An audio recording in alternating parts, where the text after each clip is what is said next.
Your daughter accused her teacher of harassment. He lost his job, his family, his life, and it was all a lie out of jealousy. But if I speak up, I destroy my own daughter.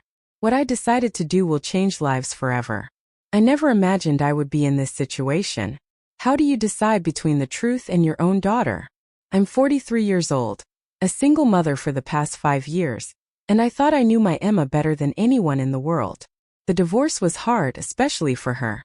At 11 years old, seeing your father pack his bags and move in with his new girlfriend from work is the kind of scar that doesn't disappear. Miguel, my ex, promised that he would remain present in Emma's life, but weekend visits turned into calls, and calls into occasional messages on important dates. Meanwhile, he was building his perfect new family with 2 small children that Emma barely knows.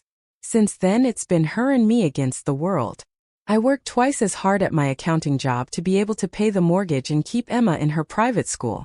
She's a bright girl, especially in literature, always with a book in her hands and dreams of becoming a writer. That's why I wasn't surprised when she started talking constantly about Mr. Martinez, her literature teacher. Mom, Mr. Martinez says I have a real talent for narrative, she told me excitedly. Today he asked me to read my essay aloud and said it was the best in the class. I met him during the first quarter parent-teacher meeting. A man of about 35, attractive, articulate, and with a contagious passion for teaching. He spoke wonders of Emma's potential and showed me some of her work. I was proud, of course. Your daughter has a special gift with words, he told me. She could apply for the National Young Writers Contest. I would be delighted to help her with her manuscript. Emma was euphoric. For weeks she spent hours locked in her room working on her short novel. I saw her light on until dawn. When I asked her if it was too much, she replied that Mr. Martinez had told her that true writers sometimes have to sacrifice sleep for inspiration. But something changed a month ago. Emma arrived one day from school with red eyes. When I asked her what was wrong, she told me it was nothing, just stress from the final exams. However, I noticed that she no longer mentioned Mr. Martinez or worked on her novel. I thought it was normal. Teenagers have emotional ups and downs constantly. Until that Tuesday. I was in an important meeting when my phone vibrated insistently. It was the school's number. I felt that chill that all mothers know when they receive an unexpected call about their children. Mrs. Vega, this is Principal Sanchez. We need you to come immediately to the school.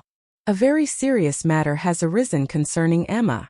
The tone of her voice left me frozen. I rushed to the school without giving much explanation to my colleagues. Throughout the journey my mind imagined accidents, fights, drugs, but never what awaited me in the principal's office. There was Emma staring at the floor, and a school counselor I didn't know. Please sit down, the principal told me with a serious expression. Emma has made a very serious accusation against one of our teachers, Mr. Martinez. My heart stopped for a moment. What kind of accusation? The principal looked at Emma, who still wouldn't look up. Emma, do you want to tell your mother what you told me? My daughter looked up. Her eyes were red and swollen. Mr. Martinez harassed me, she said in a barely audible voice. The room started spinning around me. What? How? When? Between sobs, Emma said that during the individual tutoring sessions for her novel, Mr. Martinez had started making comments about her physical appearance. According to her, the situation escalated until last week. When they were alone in the classroom, he tried to kiss her and touched her leg inappropriately. He told me I was special, that I had a gift that he could help me develop, Emma explained between tears. But then he started telling me I was beautiful and that I inspired him. I felt uncomfortable, but I didn't want to offend him because he's my favorite teacher, and I need his recommendation for college. The principal explained that they had already initiated the official protocol for these cases. Mr. Martinez had been suspended pending investigation of the accusation. Have you called the police? I asked, bewildered. Emma is a minor. By protocol, we must inform the authorities. But first we wanted to talk to you, replied the principal. Emma has been very brave to tell this. I looked at my daughter. Part of me was shocked, incredulous, remembering the passionate man I had met months before. But the other part, the maternal part, felt a growing rage. How dare he touch my little girl? Emma, honey, are you completely sure of what you're saying? It's a very serious accusation. Emma looked me straight in the eyes. I swear to you, Mom. Why would I lie about something like that? At that moment, I decided to believe her unconditionally. She was my daughter, my only real family. What should we do now? I asked the principal. What followed was a whirlwind. Statements, forms, meetings with the management team. The school wanted to handle the matter discreetly, but in an age of social media, it was only a matter of time before the news leaked. And so it was. 3 days later, a local newspaper published the news. Teacher at prestigious institute accused of harassing a minor student. They didn't mention names to protect minors, but in a town like ours, rumors fly. Everyone knew it was about Emma and Mr. Martinez. I saw the teacher only once after the accusation. I was picking up Emma after school when I saw him leaving the administrative building. He seemed to have aged 10 years in a week. Our eyes met for a moment. I didn't see anger in his eyes, only deep sadness and confusion. He quickly looked away and headed towards his car, where a woman was waiting for him with a small child in her arms. His family. For a fleeting moment I felt a pang of doubt, but I immediately stifled it. My loyalty was with Emma. That night, my daughter had an anxiety attack. I found her hyperventilating in her room. Everyone at school knows, Mom, she sobbed. There are people who say I'm lying to get attention. I hugged her tightly. I'm with you, my girl, always together. We'll get through this. But while I comforted her, I couldn't get the image of Mr. Martinez and his family out of my head. Was this man who had inspired my daughter so much really a predator? Or was there more to this story that I wasn't seeing? I didn't know then that I would soon have the answer, and that I wouldn't like it at all. The following 2 weeks were hell. Emma stopped going to school temporarily, while the investigation continued. The parents of other students started calling me, some to show their support, others to pry for morbid details. The school hired a substitute teacher for literature classes. Something strange began to happen with Emma. During the day she seemed nervous, jumping every time the doorbell or her phone rang.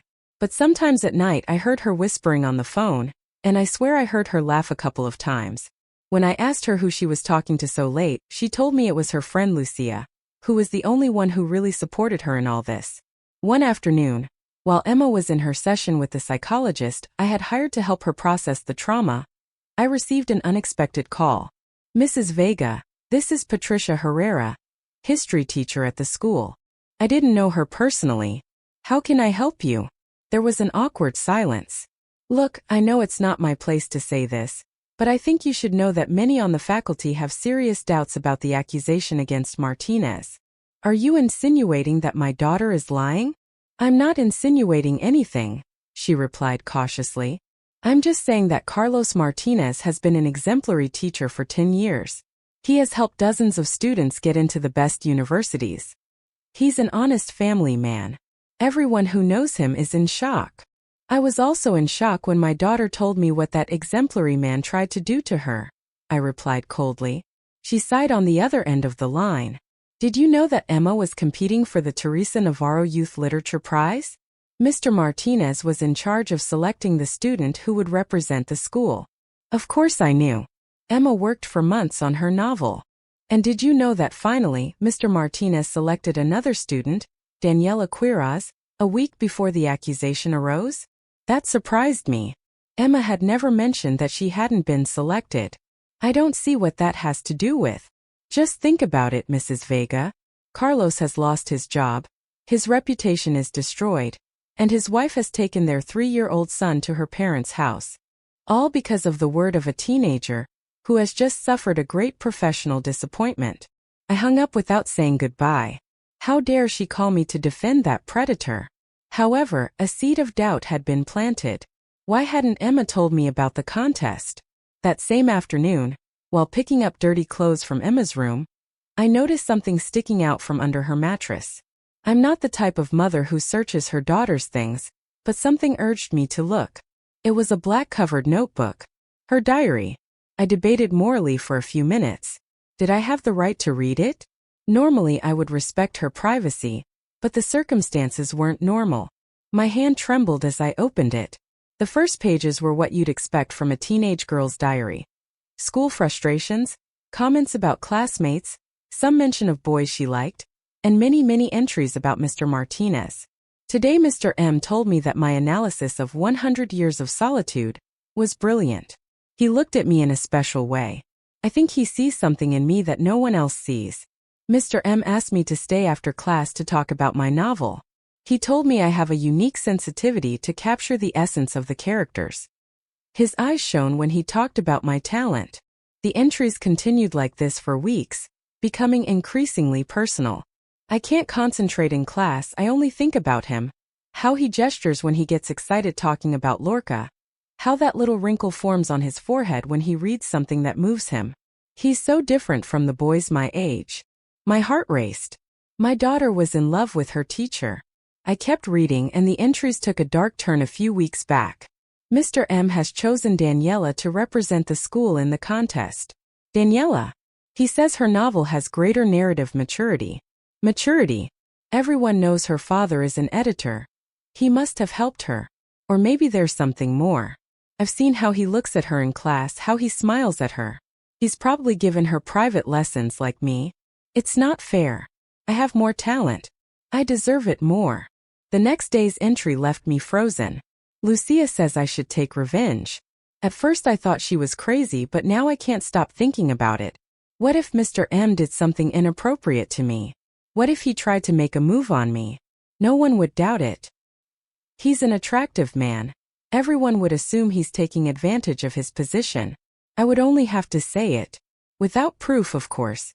But who wouldn't believe the poor traumatized student? It would be his word against mine. And people always side with the victim. Lucia says it's the only way to make him pay for betraying me. I'm still not sure.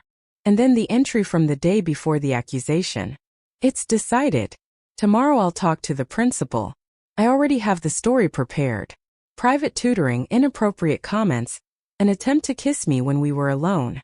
Credible enough but not too exaggerated. Lucia says it will work. I just hope I have the courage. Mr. M ruined my future as a writer. I'll ruin his as a teacher. It's only fair. I dropped the diary as if it were burning. I couldn't breathe. I sat on Emma's bed trying to process what I had just read. My daughter, my Emma, had fabricated a false accusation against an innocent man out of spite, out of jealousy, for not being chosen for a contest. I remember perfectly the moment the front door opened and Emma arrived from her session with the psychologist. She found me sitting in her room with her diary open on my lap. Our eyes met and in her eyes I saw panic. "Mom, what are you doing with that?" "It's private." I stood up slowly, holding the diary. "Is it true, Emma? Did you make up everything about Mr. Martinez?" She tried to snatch the diary from me. "You have no right to read my things. Answer me," I shouted, losing my temper for the first time. "Did Mr. M harass you or not?" Emma backed away, surprised by my reaction. Then her expression hardened. "I don't know what you're talking about. Of course he harassed me. I've already told it 1,000 times." I showed her the pages with her own words. "Explain this then." Her facade began to crumble. She tried to maintain her composure, to invent some explanation, but finally she collapsed. She fell to her knees, sobbing uncontrollably. "I'm sorry, Mom." "I'm so sorry. I didn't think it would go this far. I just wanted him to know what it feels like when they ruin your future." I looked at her, unable to recognize my own daughter. "Do you realize what you've done? You've destroyed the life of an innocent man, his career, his marriage, his reputation, everything." Between tears, Emma told me the whole truth. How she had become obsessed with Mr. Martinez, not only because of his talent as a teacher but because he represented the father figure her own father had never been. How she had pinned all her hopes on the contest, convinced that she would win and finally get the recognition she craved. And how the teacher's decision to choose another student had unleashed a rage and jealousy she had never experienced before. "Daniela doesn't even try as hard as I do," she sobbed. "Her father knows everyone in the publishing world. She already has her future secured. It was my only chance." I shook my head, still unable to grasp the magnitude of what had happened. "And Lucia? She encouraged you to do this?" Emma lowered her gaze. "Lucia only said what I was already thinking. It was my idea, Mom. It's all my fault." I sat beside her, feeling an unbearable weight on my shoulders. "We'll have to talk to the principal, tell the truth." Emma looked at me with panic. No, no, you can't do that. They'll expel me. I won't be able to get into any university. My life will be ruined. And what about Mr. Martinez's life? It's already ruined. My daughter clung to my arm. Please, Mom, please. We'll find another way. I beg you. That night, as Emma finally slept, exhausted from so much crying, I sat in the kitchen with a cup of cold tea in my hands. I checked the local news on my phone.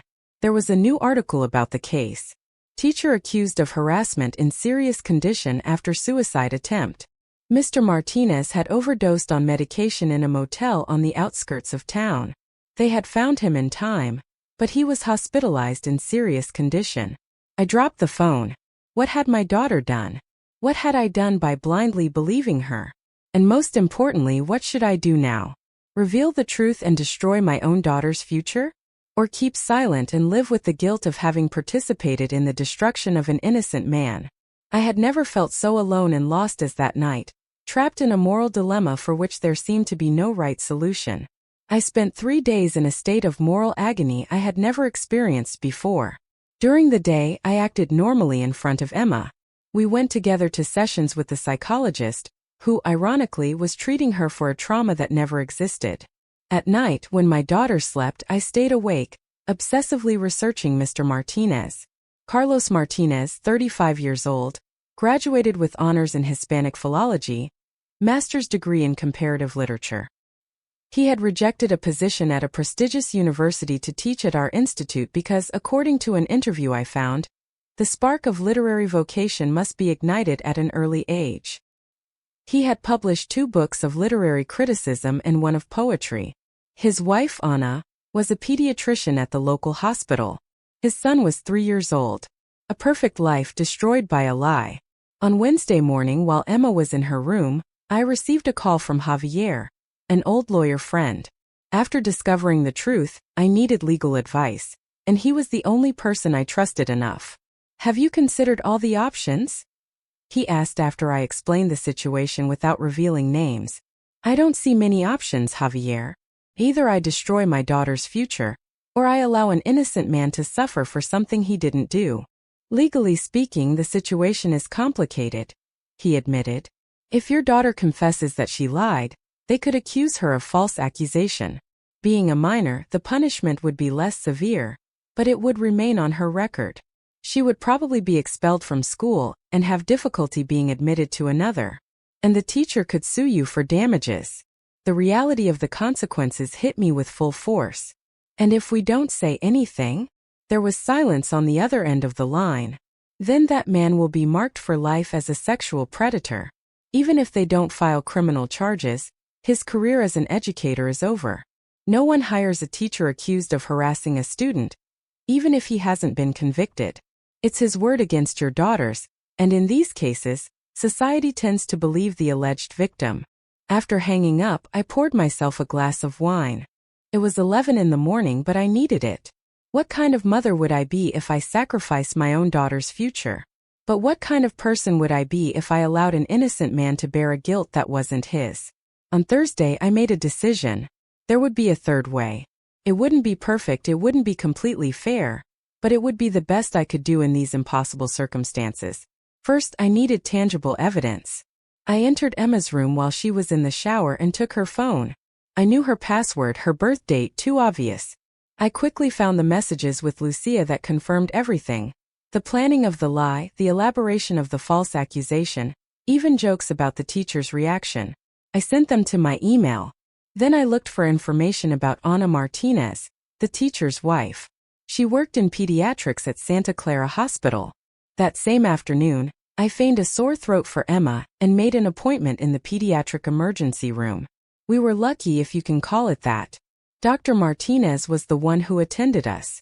She was a beautiful woman with a kind face, but with deep dark circles that spoke of the hell she was living through. While she examined Emma's non-existent throat, I studied her face and wondered if she knew who I was, who my daughter was. Everything seems normal, she finally said. Maybe some irritation from the change in weather. I'll prescribe a syrup. When Emma went out for a moment to go to the bathroom, I mustered my courage. Dr. Martinez, I know who you are. And you probably know who I am. She froze with the prescription half written. She slowly looked up. You are the mother of. I nodded. I need to talk to you privately. It's about your husband, and it's important. I noticed how she tensed up. We have nothing to talk about. I'm working. Please, I pleaded in a low voice. 5 minutes. For Carlos' sake. She looked at me for a long moment, with a mixture of pain and anger in her eyes. Finally, she nodded briefly. My shift ends at 8. I'll be in the hospital cafeteria. When Emma returned, the doctor had already regained her professional composure. We said goodbye as if we were mere strangers. That night, I left Emma at my sister's house with the excuse of a work meeting. Ana Martinez was at a secluded table in the cafeteria with an untouched coffee in front of her. I sat down without asking permission. 5 minutes, she said without looking at me. I took a deep breath and went straight to the point. My Daukata lied. Carlos is innocent. Her eyes locked on mine, incredulous at first, then furious. And you tell me this now? After he almost killed himself? After he lost his job, his reputation? After I took our son away because I didn't know if I could trust my own husband? I know. There's no possible excuse. I took out my phone and showed her the messages I had saved. Here's the proof. Emma made it all up because Carlos chose another student for a literary contest. Ana read the messages, her face going from disbelief to rage, and finally to deep pain. Why are you showing me this? What do you want from me? I want to help Carlos, but I also need to protect Emma. She's just a girl who made a terrible mistake. A mistake, she spat the words. A mistake is failing an exam. This is monstrous. I know, I admitted, feeling the weight of guilt. And I'm willing to do whatever it takes to fix it, as far as possible. I explained my plan. It wasn't perfect, but it was the best I could come up with. Ana listened in silence, occasionally interrupting with specific questions. When I finished, she was quiet for a long time. Why should I accept? I could use this evidence to sue both of you. Because a lawsuit would drag this out for years. It would be public, painful, and in the end no one would really win. My plan at least offers Carlos the opportunity to regain his life with dignity. Ana closed her eyes for a moment. When she opened them, I saw steely determination. If we do this, I never want to see your daughter or you again. Understood? And if ever Emma tries to do something similar to anyone else, I will use this evidence no matter how much time has passed. Is that clear? My plan went into action the next day. The first thing was to talk to Emma. I confronted her again, this time with all the evidence in front of her. I explained the legal consequences of what she had done, without softening anything.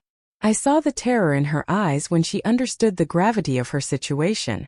But there is an alternative, I finally said. One that will allow you to continue with your life, but that will require sacrifices. Emma would have to record a full confession explaining why she lied. This recording would not be made public, but would remain in the hands of Ana Martinez as a guarantee. Emma would have to change schools immediately to one in the neighboring city, which meant I would have to get up 2 hours earlier each day to take her. She would have to perform 300 hours of real community service, which I would personally supervise. And she would have to attend therapy not to overcome a false trauma, but to understand the deep reasons for her behavior. And Mr. Martinez? She asked softly. Will he know that I confessed? Yes. His wife will show him your confession. But they won't press charges as long as you meet all the conditions. Emma cried for hours that night, not only because of the consequences but, I think finally because of the real understanding of the damage she had caused. Meanwhile, I set in motion the second part of the plan. Using an anonymous email, I sent information to several influential parents at the school, suggesting that the investigation had found inconsistencies in the accusation against Mr. Martinez. I didn't mention Emma directly, but I planted the seed of doubt. I contacted 3 former students of the professor who were now in college, suggesting they write letters of support highlighting his professionalism and ethics. Incredibly, more than 20 former students responded with passionate testimonials about how Carlos Martinez had changed their lives for the better. Through my lawyer friend, we got confidential information to the school board, suggesting that a procedural error had occurred in the investigation, and that there would be legal consequences if it wasn't handled correctly. 2 weeks after my meeting with Anna, the school issued a terse statement announcing that after a thorough investigation, no evidence had been found to support the accusations against Professor Carlos Martinez. They offered to reinstate him in his position with financial compensation for the days he didn't work. Carlos Martinez didn't return immediately. According to Anna, he was still recovering physically and emotionally. But 3 months later he returned to the classroom. Many parents welcomed him with genuine support. Others remained suspicious, of course. That kind of suspicion never completely disappears. Anna also returned with him, bringing their son back to the family home. It wasn't easy. One of the teachers I kept in touch with told me they had to go to couples therapy, rebuild lost trust, but they were trying. As for Emma and me, we fulfilled our part of the deal. She changed schools, did her community service hours at a senior center where, ironically, she discovered a true vocation for listening and telling stories. Her therapist says she's making significant progress in understanding her own insecurities and how her relationship with her absent father had affected her way of relating to male authority figures. We never talk about Mr. Martinez at home. It's a taboo subject between us. But I know Emma thinks about him because sometimes I find her looking at local news online, searching for information about literary contests he organizes, perhaps to make sure his life has returned to normal. As for me, I live with a contradictory mix of emotions. I'm proud to have found a solution that, although imperfect, allowed all parties to move on. But I also carry the guilt of not having been completely honest, of not having taken the case to the authorities as I probably should have, of having put my daughter's protection above perfect justice. And I know the right thing. I don't know. Sometimes I think I should have let Emma face all the consequences of her actions, that would have been the most valuable lesson. Other times I convince myself that my solution was the best possible in an impossible situation. What I do know is that this experience has changed us all forever. Carlos Martinez continues to teach, but I imagine he looks at his students differently now, more cautious, less trusting. Anna has forgiven her husband, but I suspect that in the darkest nights, doubt returns to visit her. Emma is learning to live with the consequences of her actions, to be responsible, to think before acting. And I still wake up sometimes in the middle of the night wondering if my loyalty to my daughter made me an accomplice to an injustice, or if my attempt to rectify without destroying lives was really an act of wisdom. What would you have done in my place? Would you have revealed the truth regardless of the consequences? Would you have kept the secret to protect your daughter? Or would you have sought, like me, an imperfect middle ground? There are no easy answers when it comes to choosing between the truth and the people we love. Only difficult decisions and the hope of being able to live with them afterwards. Sometimes the line between protecting those we love and defending what is right becomes so thin that it is almost invisible. I discovered that there are no perfect solutions when the mistake of someone you love irreparably harms an innocent person. Only painful compromises. What I learned is that lies, even those that seem small at first, can grow into monsters that devour entire lives. My daughter thought a false accusation would only affect a grade, a contest, but it almost destroyed an entire family. And I, as a mother, learned that unconditional love doesn't mean blindly supporting every action of our children. Sometimes true love lies in teaching them to face the consequences of their mistakes and helping them to repair them, even if the road is difficult. In the end, every night before I go to sleep, I ask myself if I did enough, if my imperfect solution was really the best I could do. I don't have a definitive answer, only the certainty that I tried to balance justice with compassion, knowing that both are equally important to be able to look at ourselves in the mirror every morning. Truth and lies are not just words. They are stones we throw into the water, and whose ripples can reach shores we can't even imagine.